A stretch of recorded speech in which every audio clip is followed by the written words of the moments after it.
বন্ধুরা, কুকিং অর্পিতাতে আপনাদের সবাইকে স্বাগত জানাই। আশা করি আপনারা সবাই ভালো আছেন। আমি আজকে নিয়েছি কুমড়ো শাক। আমি আজকে কুমড়ো শাক ঝিঙে আলু দিয়ে একটা তরকারি বানাবো।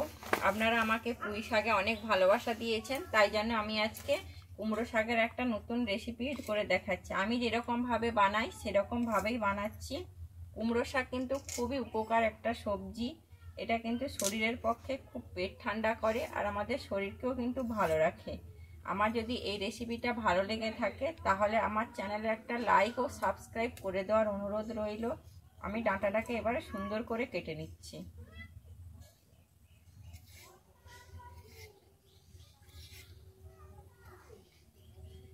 আমার সব সবজিগুলো কাটা হয়ে গেছে। আমি ঝিঙে আলু আর কুমড়ো ডাঁটাটা কেটে নিয়েছি। আমি এবারে এটাকে ভালো করে ধুয়ে নেবো। আমি এখানে মশলার জন্য নিয়েছি, আমি এখানে পোস্ত নিয়েছি 2 চামচ আর নিয়েছি কাঁচা লঙ্কা। আমি 5টা কাঁচা লঙ্কা দিয়েছি। কুমড়ো ডাঁটাতে বেশি ঝাল দিলে ভালো লাগে না। আর নিয়েছি এখানে সর্ষে, আমি সাদা সর্ষে 1 চামচ নিয়েছি। আর এখানে একটা পেঁয়াজ কুচিয়ে নিয়েছি। আমি সাদা সর্ষে, পোস্ত, কাঁচা লঙ্কাটাকে বেটে নিচ্ছি। আমি এর মধ্যে একটু লবণ দিয়ে দিচ্ছি যেহেতু সর্ষে আছে, আর একটু হলুদ দিয়ে দিচ্ছি। দিয়ে আমি এটাকে বেটে নেবো শিলে। এটাকে একসঙ্গে বেটে নিচ্ছি।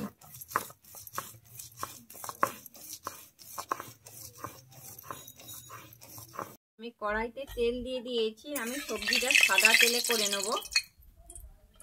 আমার তেলটা গরম হয়ে গেছে। আমি একটা দিয়ে দিচ্ছি শুকনো লঙ্কা।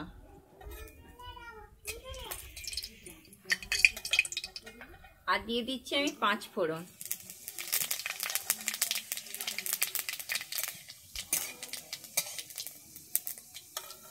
আমার শুকনো লঙ্কা 5 ফোড়নটা হয়ে গেছে। আমি দিয়ে দিচ্ছি একটা কুচানো পেঁয়াজ।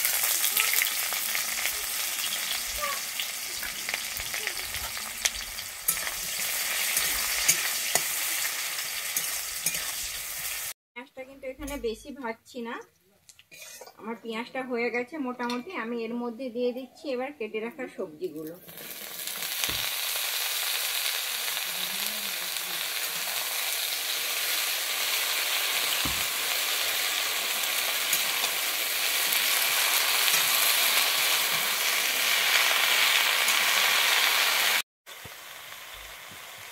আমি এর মধ্যে দিয়ে দিচ্ছি পরিমাণ মতো লবণ আর দিচ্ছি পরিমাণ মতো হলুদ। দিয়ে আমি আবারও ভালোভাবে লবণ আর হলুদটাকে মিশিয়ে নিচ্ছি।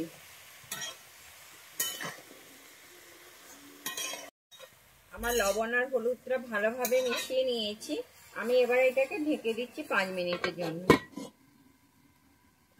মাঝে একবার ঢাকনা খুলে দেখে নিচ্ছি। আমার সবজি থেকে মোটামুটি জল বেরিয়েছে। জলটা না শুকনো হওয়া পর্যন্ত আমি আবারও একটুক্ষণ ঢেকে দেবো। আবারও ঢাকনাটা খুলে নিচ্ছি। আমার জলটা কিন্তু খুব সুন্দর শুকিয়ে গেছে।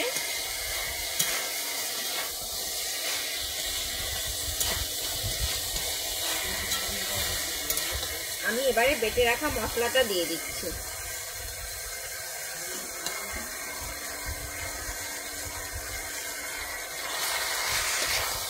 বেটে রাখা মশলাটা আমি দিয়ে একটু ভালোভাবে কষিয়ে নেব।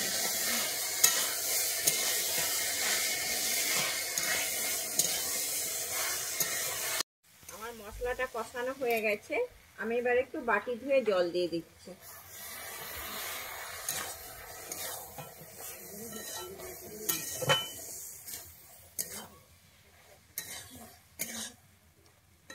আমার মশলাটা কিন্তু ভালোভাবে কষানো হয়ে গেছে। আমি এবারে দিয়ে দিচ্ছি জল।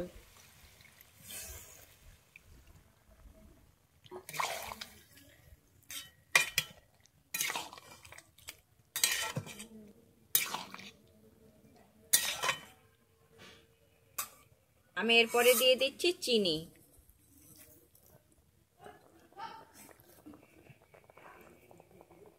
চিনিটা দিয়ে আমি আবার একটু ভালোভাবে মিশিয়ে নিচ্ছি।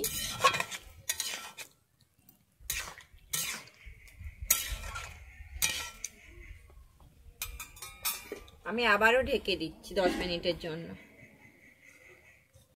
আমার 10 মিনিট হয়ে গেছে, আমি ঢাকনাটা খুলে দেখে নিচ্ছি। আমার জলটা কিন্তু শুকিয়ে গেছে।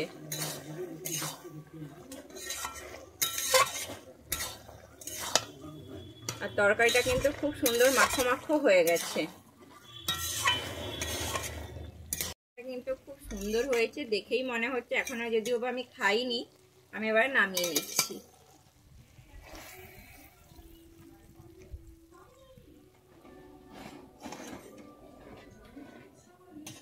আর রেডি হয়ে গেছে কুমড়ো ডাঁটার তরকারি। আমার যদি এই রেসিপিটা আপনাদের ভালো লেগে থাকে তাহলে আমার চ্যানেলে লাইক, শেয়ার, কমেন্ট ও সাবস্ক্রাইব করে দেওয়ার অনুরোধ রইল।